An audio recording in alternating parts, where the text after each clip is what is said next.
Mr. President, thank you very much for joining Fox. Thank you, Pete. Appreciate Thank it. you. You faced resistance on this bill, but of course you've faced resistance on the entirety of your agenda. Who's been your biggest opponent? Has it been Democrats resisting? Has it been fake news media? Has it been deep state leaks? When you think about it, what holds it up the most? Well, you know, when I ran, I talked about the rigged system because I saw I was winning states and I wasn't getting the delegates that I should be getting. And, you know, I would look at this. I said, what kind of a system? Well, the whole system is very, there's a lot of bad things going on, a lot of very bad things going on. One of the things that should be solved, but it probably won't be, is that the Republicans and Democrats don't get together. And I'm open arms, but I don't see that happening. They fight each other. The level of hostility, and by the way, this isn't just Trump. This has been like this for years. You've been doing this for a long time. It's been like that for a long time.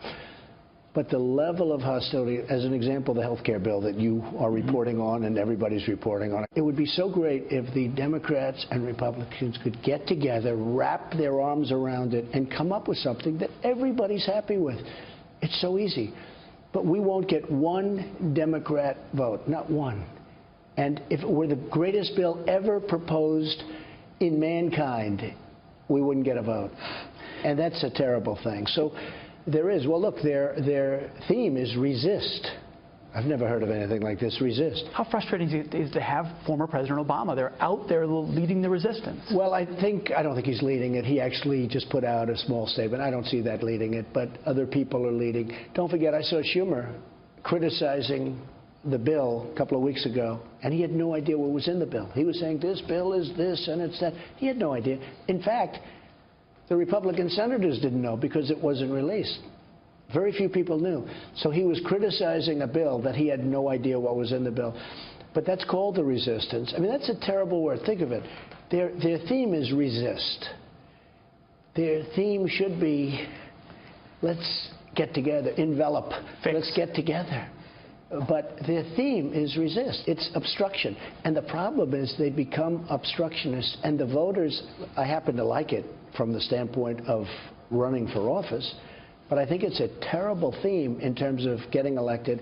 And more importantly, I think it's a terrible theme for the people of this country. Resist, obstruction.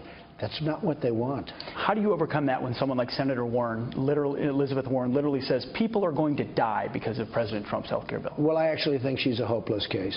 I call her Pocahontas, and that's an insult to Pocahontas. I actually think that she is just somebody that's got a lot of hatred, a lot of anger. She's got a loud microphone. And well, she does, but you know, I don't think she has the kind of support that some people do. I think she hurt Hillary. I watched her campaigning for Hillary.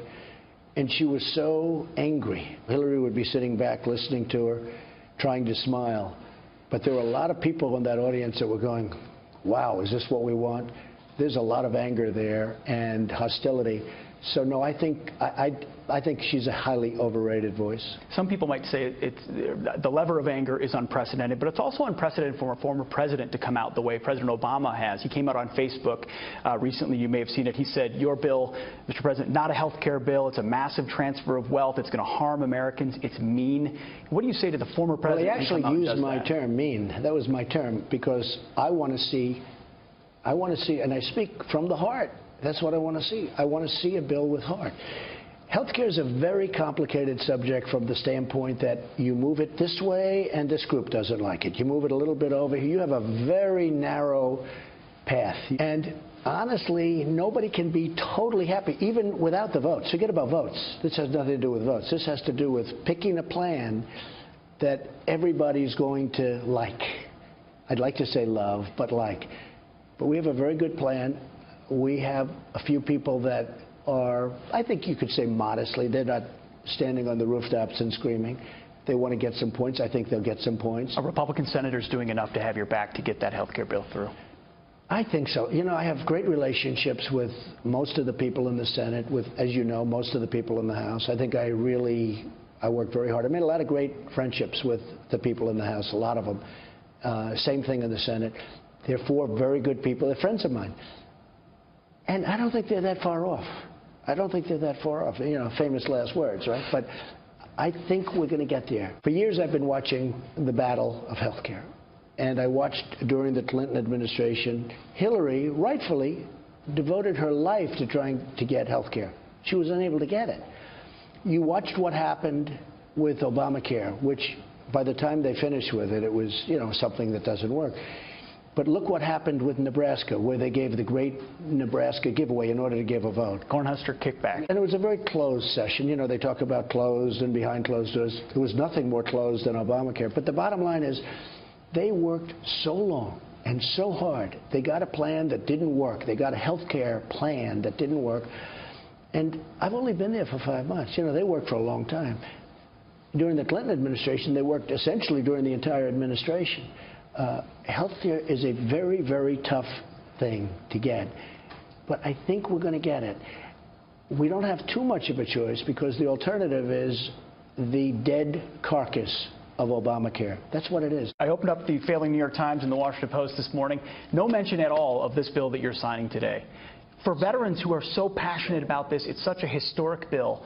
Are they going to cover this? And if they don't, why don't they cover it the way they cover every breathless scandal in the media today?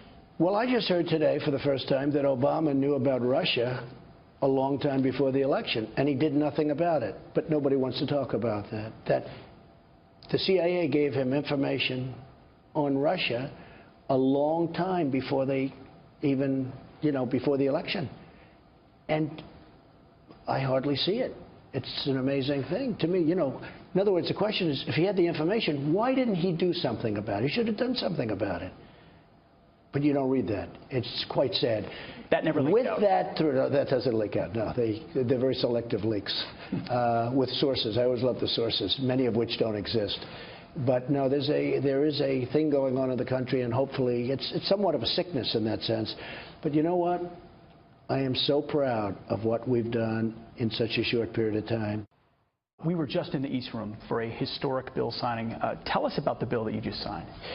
Well, it's really an accountability bill. You had people that would be in the VA and they wouldn't work, or they'd do much worse than that, and you couldn't fire them, you couldn't get rid of them. They were hanging around, they were receiving money, they weren't taking care of our veterans, and I made the promise that I was going to be taking care of our veterans if I win. And they voted for me overwhelmingly. I just had in my own heart, I had a very strong obligation to take care. So we had it passed. Tom Cotton and so many other people were so involved, that Mr. Rowe, who you know very well, they worked so hard and so long on that, and that was a tough one to get through. So now they do have accountability. Why would a bill that makes so much common sense to so many Americans, why would it be so hard to get done? Because this was a difficult fight through the finish line. It was a very difficult fight. But look, you have many forces, and I'm not saying bad forces at all. You have unions. The unions don't want to see a thing like that where you can fire someone right away and, if they're not doing the job.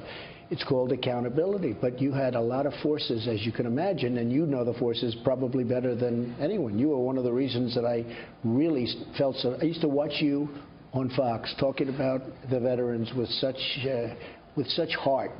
And, you were one of the factors, I will tell you. Then we started speaking about it. But we've done a lot for the veterans. But you did have a lot of forces against this bill. This was not an easy one. Absolutely. When you rode down that escalator in Trump Tower, it was the first time a presidential candidate had made veterans issues a top. You mentioned it multiple times in that speech. Obviously, you've been involved in veterans issues for years. Where did that passion first come from? I've always felt the veterans weren't given a fair shake. They fight wars, they lose limbs, they lose, lives. They've gone through so much, and I've always felt they were never appreciated the way they should be appreciated.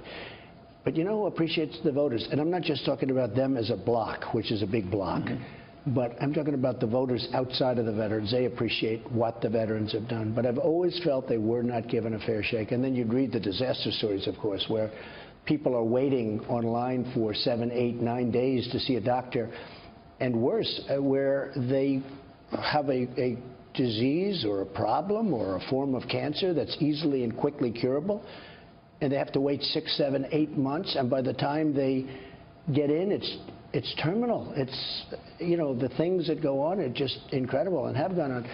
And we have Dr. David Shulkin, who's done a phenomenal job. He's got tremendous compassion, but he's also a tough cookie. And we're getting it done, and we're doing whatever is necessary. This was one bill, but we have many and many coming. And the veterans, I think when you look at that in the not-too-distant future, it's going to be a much different place. Mr. President, thank you for your time, and on behalf of America's veterans, thank you for your commitment and following through on it. We appreciate it. It's truly a historic day. Thank you very much, Pete. Thank you. Appreciate it. Thank you.